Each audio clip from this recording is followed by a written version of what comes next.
उसने जिस स्त्री से विवाह किया वो कोई पराई नहीं थी, वो उसकी अपनी बहन थी। आज हम राजा को सिर्फ एक शासक मानते हैं, लेकिन प्राचीन मिस्र में राजा भगवान फराओ को माना जाता था सूर्यदेव रा का बेटा। उसकी सांस भी पवित्र, उसका खून भी पवित्र, उसका परिवार भी पवित्र, और पवित्र चीजें आम लोगों से अलग रखी जाती हैं। यही सोच आगे चलकर एक खतरनाक परंपरा बन गई। शाही खून को शुद्ध रखना है, लेकिन सवाल है खून कैसे शुद्ध रखा जाता है?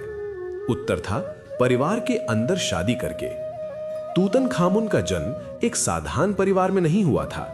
उसके पिता थे अखेनातेन, एक ऐसा फराओ जिसने पूरे मिस्र को बदल दिया। उसने कहा सिर्फ एक भगवान होगा, आतेन। उसने सारे मंदिर बंद कर दिए, पुराने देवताओं की मूर्तियां तोड़ दी, पुजारी उससे नफरत करने लगे, सेना असंतुष्ट हो गई, जनता डर गई, और इसी उथल पुथल में जन्म हुआ एक बच्चे का नाम रखा गया तूतनखातेन, मतलब आतेन का जीवित प्रतीक। लेकिन इस बच्चे की सबसे बड़ी सच्चाई उसके नाम में नहीं थी, उसके जन्म में थी। सालों तक इतिहासकार तूतनखामुन की मां का नाम नहीं जानते थे, क्योंकि शाही रिकॉर्ड या तो मिटा दिए गए थे या जानबूझकर छुपा दिए गए। लेकिन 2010 में डीएनए टेस्ट ने जो बताया वो चौंकाने वाला था। तूतनखामुन की मां कोई बाहरी रानी नहीं थी, वो थी अखेनातेन की अपनी सगी बहन। यानी तूतनखामुन एक भाई बहन के संबंध से जन्मा था। यहां से कहानी ने खतरनाक मोड़ ले लिया। बचपन से ही तूतनखामुन अलग था। वो दौड़ नहीं सकता था, वो ठीक से चल भी नहीं सकता था। उसके पैर टेढ़े थे, हड्डियां कमजोर थीं, शरीर बीमारियों से भरा हुआ। जब उसकी कब्र मिली तो उसमें 100 से ज्यादा चलने की छड़ियां थीं। एक राजा जो सहारे के बिना खड़ा नहीं हो सकता था। क्या यह सिर्फ संयोग था या शाही खून अपनी कीमत वसूल रहा था? अब कहानी में प्रवेश करती है एक लड़की, नाम अंखेसनामुन। वो भी शाही खून से थी। वो भी अखेनातेन की संतान थी, यानी वो तूतनखामुन की सौतेली बहन थी। दोनों बच्चे थे, दोनों शाही थे, दोनों राजनीति के मोहरे थे। अखेनातेन की मौत के बाद मिस्र में अराजकता फैल गई। लोग पुराने देवताओं को वापस चाहते थे, सेना स्थिरता चाहती थी, और समाधान क्या था? एक वैध शाही जोड़ा। अंखेसनामुन उससे थोड़ी बड़ी, तूतनखातेन अभी किशोर। दोनों की शादी करवा दी गई। न प्रेम, न इच्छा, न समझ, सिर्फ सत्ता। राजनीतिक दबाव में तूतनखातेन का नाम बदलकर तूतनखामुन कर दिया गया, मतलब आमुन का जीवित प्रतीक। पुराने देवता वापस आ गए, मंदिर फिर से खुल गए, पुजारियों की शक्ति लौट आई। लेकिन शाही परंपरा वो नहीं बदली। शाही खून अब भी शाही खून से ही मिलाया जा रहा था। कुछ साल बाद अंखेसनामुन गर्भवती हुई। पूरा मिस्र खुश था। उम्मीद थी एक उत्तराधिकारी आएगा। लेकिन जब बच्चा पैदा हुआ वो मृत था। महल में सन्नाटा छा गया। कुछ समय बाद दूसरी बार गर्भ हुआ, फिर आशा जगी, फिर प्रार्थनाएं हुई, और फिर मृत शिशु। 2 छोटी ममियां आज भी तूतनखामुन की कब्र में मिली हैं। ये सिर्फ दुख नहीं था, ये चेतावनी थी।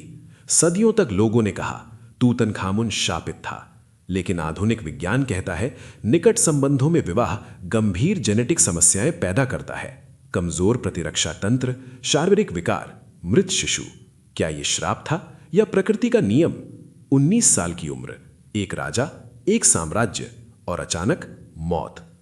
कुछ कहते हैं वो गिरकर मरा, कुछ कहते हैं हत्या हुई, कुछ कहते हैं मलेरिया। लेकिन एक बात साफ है, उसका शरीर पहले से ही कमजोर था। लेकिन कहानी यहां खत्म नहीं होती, क्योंकि असली रहस्य उसकी मौत के बाद शुरू होता है। एक रानी का गुप्त पत्र। तूतनखामुन की मौत के बाद अंखेसनामुन अकेली रह गई। न कोई जीवित संतान, न कोई सीधा उत्तराधिकारी। मिस्र के दरबार में 2 शक्तिशाली पुरुष उभर रहे थे। पहला अय, राज दरबार का बुजुर्ग सलाहकार, चालाक, अनुभवी और महत्वाकांक्षी। दूसरा होरेमहब, सेना का सेनापति, कठोर, रणनीतिक, सैनिकों का प्रिय। दोनों जानते थे सिंहासन खाली है, और सिंहासन कभी खाली नहीं रहता। लेकिन अंखेसनामुन किसी से विवाह नहीं करना चाहती थी, कम से कम उनसे तो नहीं। तब उसने एक ऐसा कदम उठाया जो मिस्र के इतिहास में अभूतपूर्व था। उसने दुश्मन साम्राज्य हित्ती साम्राज्य के राजा सुप्पिलुलियुमा को एक गुप्त पत्र भेजा। पत्र में लिखा था, मेरा पति मर चुका है, मेरे कोई पुत्र नहीं है। कहते हैं तुम्हारे कई बेटे हैं, मुझे एक भेज दो, मैं उससे विवाह करूंगी, वो मिस्र का राजा बनेगा। ये सिर्फ विवाह का प्रस्ताव नहीं था, ये राजनीतिक विस्फोट था। एक मिस्री रानी किसी विदेशी राजकुमार से शादी करे और उसे फराव बना दे, ये परंपरा के खिलाफ था, अभिमान के खिलाफ था, सत्ता के खेल के खिलाफ था। हित्ती राजा पहले तो हंसा, उसे लगा ये जाल है, लेकिन जब उसे यकीन हुआ कि प्रस्ताव सच है तो उसने अपने बेटे जन्नानजा को मिस्र भेजने का निर्णय लिया। राजकुमार रवाना हुआ, लेकिन वो कभी मिस्र नहीं पहुंचा। रास्ते में ही उसकी हत्या कर दी गई। किसने की? इतिहास चुप है, लेकिन शक की उंगली दरबार की ओर उठती है।